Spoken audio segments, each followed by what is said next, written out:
اعوذ باللہ من الشیطان الرجیم بسم اللہ الرحمن الرحیم۔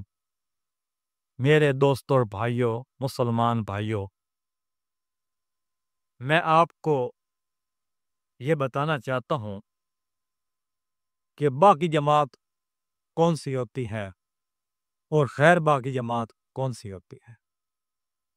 میرے دوستوں بھائیوں، اگر ہم اسلام کی تعلیمات کی روشنی میں دیکھیں، ہم تاریخ اسلام کے اوراق کو پلٹ کر دیکھیں، ہم قرآن پاک کا مطالعہ کر کے دیکھیں، ہم دور رسالت مآب صلی اللہ علیہ وسلم کا مطالعہ کر کے دیکھیں، ہم خلفائے راشدین کے دور کا مطالعہ کر کے دیکھیں، تو وہاں پر یہ چیز سامنے آتی ہے کہ باقی وہ ہوتا ہے جو اللہ اور اس کے رسول کا باقی ہوتا ہے۔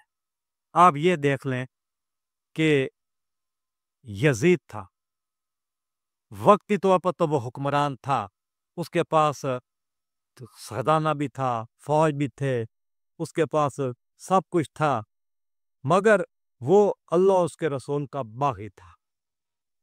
اگر باقیوں کے ہاتھ میں اقتدار آ جائے تو یہ ان کی سچائی کی دلیل نہیں ہوا کرتے۔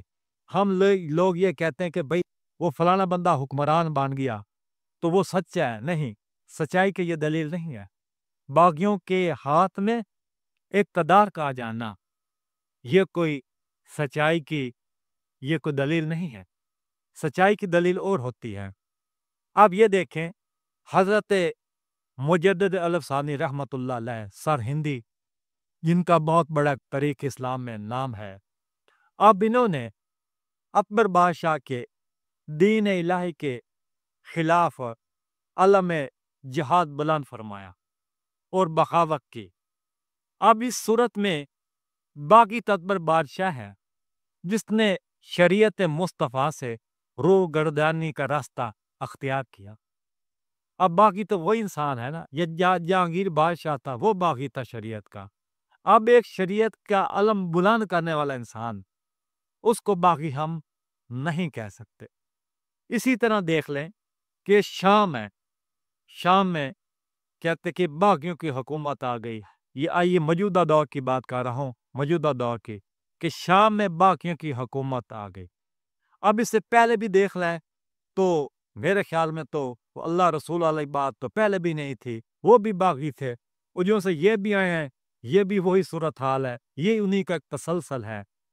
تو یہ بات دیکھنی ہے کہ اگر کوئی فرض کیا باقی کے ہاتھ میں حکومت آ گئی ہے، اقتدار آ گیا ہے وہ شریعت کا باغی، وہ اللہ تعالیٰ کی کتاب کا باغی ہے، وہ رسول پاک صلی اللہ علیہ وسلم کی سنت کا باغی ہے، وہ احکامات الہیہ کا باغی ہے، تو اس کے ہاتھ میں اقتدار کا آ جانا، اس کے قبضے میں اقتدار کا آ جانا، یہ کبھی بھی اس بات کی دلیل نہیں بن سکتی، یہ حق کی دلیل نہیں بن سکتی۔ حق کی دلیل، حق کا راستہ بہت مشکل ہوتا ہے۔ اب یہ دیکھ لیں کہ خلیفہ ہارون رشید تھا اور اس کے دور میں جناب حضرت امام موسیٰ کاظم علیہ السلام تھے، جو کہ ائمہ اہل بیت میں سے تھے۔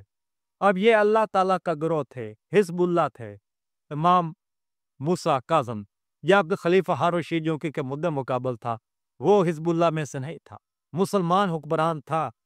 اب یہ دیکھیں کہ خلافت راشدہ ہے، کون سا؟ حضرت ابو بکر صدیق، حضرت فاروق اعظم، حضرت عثمان غنی، یہ خلافت راشد میں 4 خلفاء راشدین ہیں، یہ سر فہرست ہے۔ اب ان کی حکومت کو کہا جا سکتا ہے، ان کے اقتدار کو کہا جا سکتا تھا کہ یہ بالکل خلفاء راشدین تھے، یہ ہدایت یافتہ لوگ تھے۔ ان کا جو دور حکومت تھا بڑا ایک درخشاں تھا، بہت روشن تھا، ایک درخشندہ دور ادوار حکومت۔ اسی طرح عمر بن عبدالعزیز رحمۃ اللہ علیہ، یہ بھی بہت ایک نیک امیر خلیفہ تھے، لوگوں نے ان کو 5واں یا 6واں خلیفہ رشد کہا ہے۔ حضرت حسن بھی بہت نیک انسان تھے، بہت اہل بیت میں سے ان کا بہت بڑا مقام ہے، آپ رسول پاک صلی اللہ علیہ وسلم کے جگر گوشت ہیں، سب کچھ تھے، آل رسول تھے۔ ان کا دور جو حکومت تھا، یہ دور خلافت، یہ 6 مہینے کا تھا، بہت مختصر تھا، مگر یہ آپ کا دور بھی بہت یہ روشن تھا۔